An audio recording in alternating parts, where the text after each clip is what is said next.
computadora igual, ¿eh? Está muy Ahí bien. está.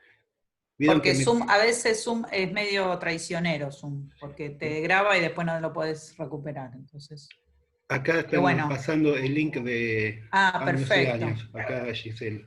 Genial. Bueno, vieron que me Sigamos. cuesta contar mis problemas, porque cuando voy a contar mi problema, pongo el dato de la grabación. No soy tan fácil de entrar en detalles de mi vida personal. Pero bueno, voy a juntar valor y lo voy a contar. Me ha llamado la atención varias veces en tratamientos con personas, con señores, con señoras que tienen alguna práctica compulsiva. El tratamiento parece que anda bien, parece que algo de la práctica compulsiva cede, la persona empieza a contar algo de su vida y demás, y de repente se va todo al divino demonio, por decirlo de alguna forma, y lo compulsivo que aparentemente había desaparecido, vuelve. ¿Sí? Y causa un poco de desorientación el por qué eso vuelve.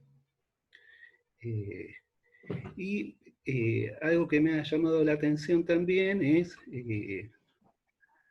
que muchas veces en el relato de estas personas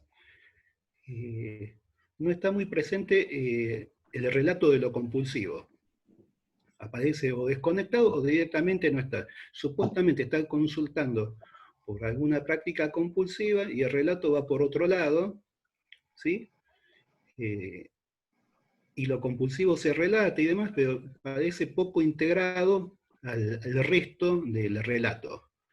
Entonces, hay una serie que se llama Seinfeld, ya que están hablando de series. ¿Cuál? Seinfeld es una serie cómica, Sí. donde hay un capítulo en el que Seinfeld se encuentra con una chica, tiene una cita, y la chica esta, cada vez que va a contar alguna actividad un poquito delincuencial o un poquito criminal, le dice, bueno, estaba en el supermercado, después me fui al shopping, entré a un local donde es una joyería, y todo bien, ¿no? Entonces queda como un no se sabe bien eso, qué pasó, ¿no? Y queda como desintegrado. Al final del capítulo de Seinfeld nos enteramos que la chica esta se dedica a robar, a tener sexo grupal, a drogarse y demás, ¿no? Que es todo ¿no? Bueno, eso. Y algo de esa pregunta, díganme, porque me hincha un poco la paciencia tener el micrófono así con la mano, si se escucha igual. ¿Se escucha igual? Si suelto, acá me muestran la huella digital, está muy bien, es una orientación. Perfecto, perfecto. Ya me están con un dedo en el ojo, me siento. Bien, entonces, estaba la cuestión esta de la pregunta esta, o el interrogante este que me causa, y nosotros venimos trabajando temas que tienen que ver con lo compulsivo, y por lo menos yo parto bastante de un texto que es el Dostoyevsky que escribe Freud, ¿no? Y ahí en el Dostoyevsky que escribe Freud, ahora vamos a entrar un poquitito, no quiero detenerme mucho en ese detalle para no ocupar demasiado tiempo con eso, pero Freud plantea un diagnóstico en Dostoyevsky que es el de histeria grave, ¿sí? Y lo que me llamó la atención en algún momento es por qué es grave la histeria de Dostoyevsky, ¿sí? ¿En qué punto está dada la gravedad? En algún momento, en un control, con quien estaba controlando me señalaba esto de hay neurosis, hay psicosis, pero no hay gravedad. No está la gravedad, no existe la gravedad, parece que estamos en la luna, pero bueno, no hay gravedad, y la gravedad me llama la atención que Freud la mencione. Nosotros, el texto de Dostoyevsky, tenemos una propuesta de lectura de donde extrajimos dos modos para pensar la práctica del juego. Una práctica que sería más del lado ludopático y otra que llamamos pasión por el juego. Y la pasión, voy a ver si puedo, hoy me traje la computadora, acá Claudio Farfán saluda a todos, buen día. Voy a ver si puedo compartir. Ah, estoy inhabilitado para compartir. ¿Quién es el anfitrión acá? ¿Acá? No sé, ahí. Querría compartir. Ariel es el anfitrión. A ver si puedo compartir. Bueno, no importa si no. Entonces nosotros extrajimos dos posibles lecturas en torno a este fenómeno de juego compulsivo.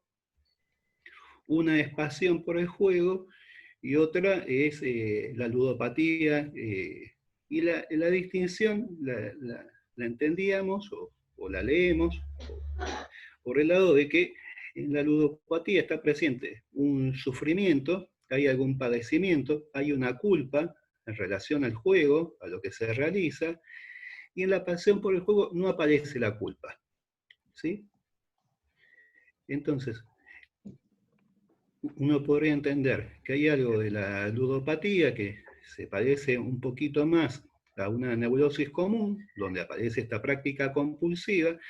Sin embargo, en el texto de Freud, lo llamativo es, ustedes saben, Dostoyevsky juega, y Freud comenta, señala que en el caso de Freud lo que tenemos es una histeria grave, ¿sí? No es una neurosis común, tiene una gravedad.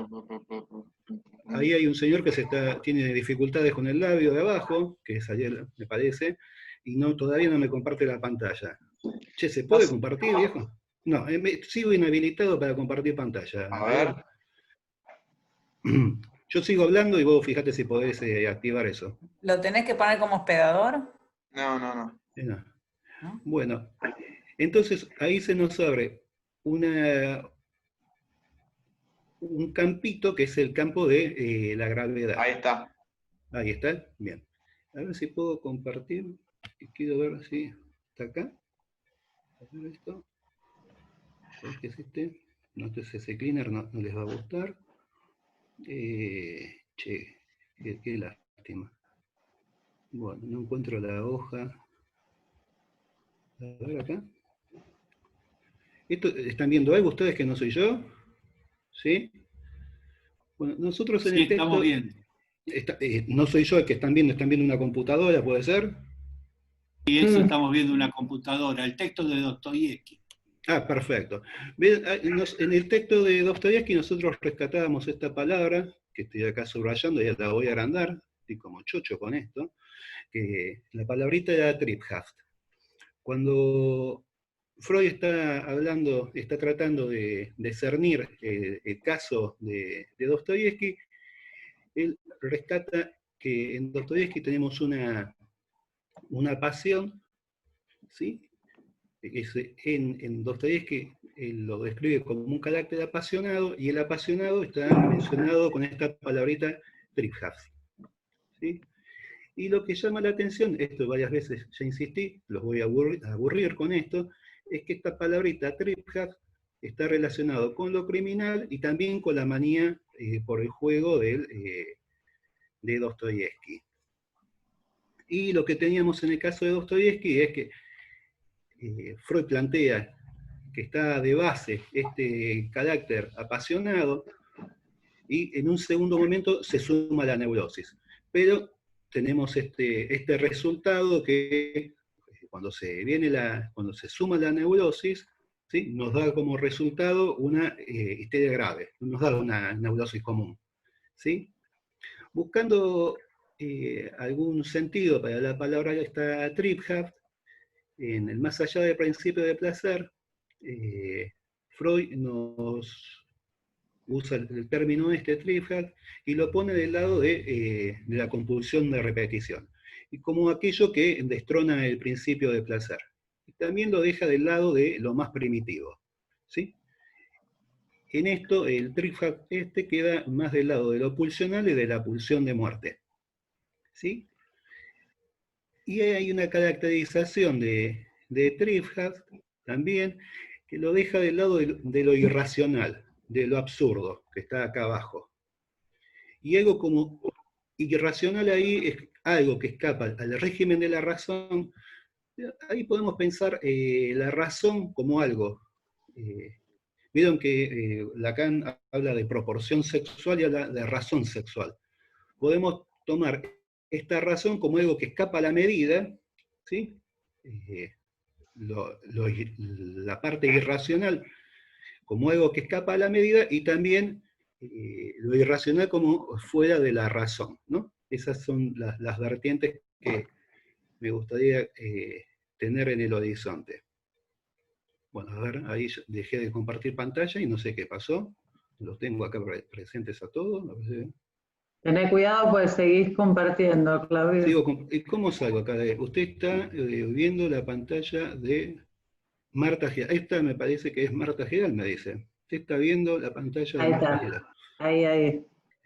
La que tenía que tener cuidado era Marta, no yo. Entonces, bien. Bueno, entonces tenemos que por un lado hay un carácter apasionado con estas características de irracional, de lo primitivo, de lo que se impone, y sobre eso, ¿sí?, se monta la neurosis de Dostoyevsky, y en este caso lo que tenemos cuando se monta la neurosis es el complejo paterno, es la culpa y demás. Entonces, una idea era que nos había ocurrido era separar un poquitito las aguas para ver qué sería lo apasionado, qué sería lo neurótico, y por otro lado también poder leer qué es esto de lo grave. ¿Sí? Hacia el final del trabajo, Freud cuenta por qué es la gravedad de la neurosis, ¿sí?, de Dostoyevsky, por qué es grave la histeria de Dostoyevsky. Y él toma un dato que es la masturbación, el onanismo de Dostoyevsky, ¿sí? Y él va a contar que en Dostoyevsky hay una práctica autoerótica, ¿sí?, pero que tiene una cierta intensidad, esa práctica autoerótica, esa masturbación, y eso se enfrenta con los empeños para sofocarla, ¿sí? Y se enfrenta con la angustia ante el padre. Entonces, tenemos por un lado lo que sería el impulso masturbatorio de Dostoyevsky, ¿sí?, que es muy fuerte, y por otro lado la lucha, ¿sí?, con la angustia que le causa el padre, ¿sí?, y los intentos de sofocarla. En ese choque, ¿sí?, estaría la gravedad. El tipo estaría más esforzado a un trabajo para sofocar la masturbación. Y si ustedes recuerdan, Freud entiende que la manía por el juego de Dostoyevsky es un reemplazo de la masturbación de otro momento, ¿sí? Como tenemos ya en Dostoyevsky que está mezclado lo que sería el componente más pulsional con la neurosis, lo que tenemos es que hay autorreproches en el momento de la masturbación en Dostoyevsky, y esos autorreproches, cuando se cambia el componente de masturbación por el componente juego, ¿sí?, el autorreproche va a caer sobre el juego, ¿sí? Bien.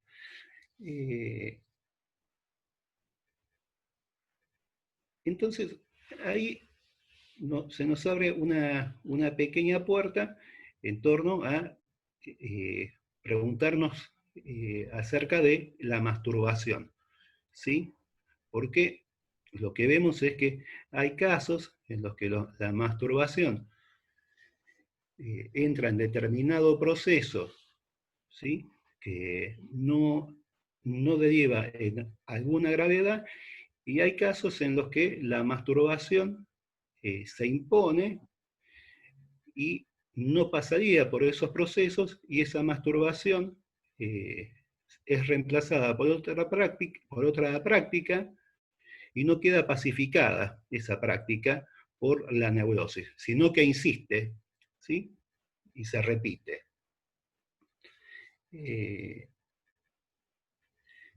Y lo que nos agrega ahí Freud es que un motivo para abandonar la masturbación es la angustia ante el padre, ¿sí? Pero para que haya angustia ante el padre, esa masturbación tiene que haber entrado en el circuito edípico y llevarnos para la neurosis por lo menos, ¿no? O para algún lado, pero tiene que entrar en el circuito edípico, tiene que entrar en relación al padre. Pero lo que podemos pensar también es que no necesariamente esa masturbación entra en el complejo edípico, ¿sí? Y que hay algo de esa masturbación que no, vamos a cambiar el término, vamos a poner un término lacaniano, algo de un empuje en torno al goce fálico, ¿sí? No queda bajo la égida de la castración. No queda totalmente castrado o no queda totalmente negativizado, o algo pasa por lo cual eso vuelve, insiste, insiste, insiste, y no pasa por la castración. Ustedes saben que para poder, dice Lacan, que para que un hombre pueda ejercer la función sexual, tiene que pasar por la castración, ¿sí? El goce fálico tiene que ser castrado, o en algún punto negativizado. Y uno podría pensar que puede quedar positivizado, es decir, que no pase por la castración. Bueno, y tenemos también la idea freudiana esta, que es que si hay un conflicto en torno a la masturbación, este conflicto está dado por la angustia ante el padre, ¿sí? Esta es la idea freudiana, entonces une ahí masturbación con padre, ¿sí? Y angustia ante el padre. En Lacan eso es distinto. En Lacan la angustia no está, por lo menos en el Lacan de los años 70, la angustia no es relativa al padre, sino que la angustia es relativa a la emergencia de goce fálico, ¿sí? La sola emergencia de goce fálico es la que causa angustia, ¿sí? No es porque hay un papá dando vueltas ahí que causa angustia. Y ustedes tienen la referencia de caso Juanito, la tienen ustedes y la tiene también Lacan, y Lacan la va a usar, esa referencia del caso Juanito, donde cuando emerge el goce fálico es el momento en que Juanito empieza a tener angustia. Y el modo que encuentra Juanito para hacer con esa angustia es masturbación, ¿sí? Entonces se nos desordena un poquitito el orden freudiano, ¿sí? Porque lo que tenemos es que hay emergencia de goce fálico, ese goce fálico causa angustia y esa angustia promueve la masturbación, ¿sí? No es que por masturbarse alguien se angustia, sino que es una tramitación de la angustia, ¿sí? Se invierten un poquito los términos. Bueno. Ahora, en Juanito, esto lo mencionaba el otro día, Guido había traído una mención al respecto, en Juanito, la angustia, uno puede leer que ante la emergencia del goce fálico, está dada porque hay algo de la imagen del cuerpo, hay algo de la imagen corporal, de lo imaginario, que queda amenazado. Lacan usa la expresión esta que el goce fálico rompe la pantalla del cuerpo, ¿sí? Entonces, hay algo de la imagen corporal que queda amenazada con la emergencia del goce fálico y se busca como tratamiento, Juanito, primero la masturbación y en un segundo momento logra armar algo sintomático que se llama fobia. Y como ustedes saben, la fobia que arma Juanito justamente se sostiene en la inoperancia del padre, ¿sí? No depende del padre, como la idea freudiana de conflicto y de la angustia ante el padre. Y lacanianamente uno podría pensar que justamente como no opera el padre, Juanito tiene que armar una fobia, ¿sí? Pero ahí ya estamos en un terreno que es ya sintomático. Bien. Entonces, acá lo que tenemos es que hay una emergencia de ego cefálico que viene a complicar la imagen corporal, algo del imaginario corporal, pero tenemos que pensar también que el imaginario corporal sostiene el campo del imaginario, sostiene el mundo donde se introduce el sujeto. Ustedes vieron que con la fobia, Juanito lo que hace es ordenar un mundo nuevo por donde él puede circular. ¿Sí? Hay lugares por donde no puede circular y hay lugares por donde no puede circular. Entonces, hay un ordenamiento de un mundo posible donde él puede introducir un cuerpo, ¿sí? Porque ustedes se acuerdan que en un momento el tipo está encerrado en la casa, no puede salir, pues está amenazado permanentemente por una angustia difusa, hasta que empieza a aparecer la idea del caballo, y a partir que empieza a aparecer la idea del caballo, empieza a poder salir y a circular. Está invertido a nosotros, ¿no? Nosotros ahora no podemos salir, el tipo este encuentra el modo de salir, pero bueno, es otra cuestión. Bueno, y lo que tenemos es que Juanito hace un camino que lo lleva al síntoma. Y lo que tenemos, que me gustaría resaltar, es que hay problemas con la imagen corporal ante la emergencia de este ego cefálico, y lo menciono porque en las últimas reuniones Benjamín y Verónica estuvieron trayendo el uso de las nuevas tecnologías, donde hay un uso de la pantalla y donde aparece algo del sostén de la imagen corporal a partir de la pantalla, ¿sí? Y me interesa también porque nuestra época, supuestamente, de diversos modos, hay algo de la operativa paterna que no está funcionando, ¿sí? Porque hay una decadencia de la imago paterna, por lo que sea, hay algo de la operativa paterna que no está funcionando, y uno podría pensar que la constitución de los sujetos actuales está más del lado de Juanito, sin tanta referencia paterna, que del lado del hombre de las ratas, qué sé yo, ¿sí? Con algún padre bastante presente. Bueno, la solución de Juanito finalmente es pasar por el campo de la castración. De alguna forma, ustedes saben que no es una forma tipificada, de acuerdo al Edipo común, aparece ahí en Juanito algo que donde no opera el padre, está la convocatoria del caballo, y también, acá dice Marta, si no es algo que falla, la imago paterna siempre falla. Está bien la cuestión, o quizá me pongo un poquito radicalizado hoy para dividir aguas, ¿sí? Lo que me interesa recortar es que hay modos de armado de síntomas que no pasan por el padre. Y esto lo menciono porque el año pasado, ahora no me acuerdo si no había sido Aldana o si había sido Marina la que traía la pregunta esta, porque en el libro de Jugador de Dostoyevsky vemos que el jugador de Dostoyevsky propone para su vida un camino que no va por el lado paterno. Y el camino que no va por el lado paterno es el que lo hace jugador de ruleta. ¿Sí? Entonces el año pasado había aparecido una discusión en torno a si Dostoyevsky no sería un psicótico, ¿no? Porque habría algo de lo paterno que no está inscrito. Y en aquel momento decía yo, no necesariamente, y como soy un poco tosudo, intento responder, aunque sea a destiempo, las preguntas que me hacen, ¿no? Pero bueno, me quedó la pregunta, entonces me interesa señalar esto. ¿Por qué? Porque nos permite pensar otro armado de síntomas, y no necesariamente el síntoma en el sentido freudiano solamente, ¿sí? Esto se nos desordena, por ejemplo, en qué momento surge la angustia. Bueno, les decía que Juanito encuentra una solución que es quizá no necesariamente con el Edipo tipificado, y Lacan va a hablar de algo que se llama la teoría de la doble madre. ¿Sí? Donde fracasa el padre, lo que tenemos es una doble madre.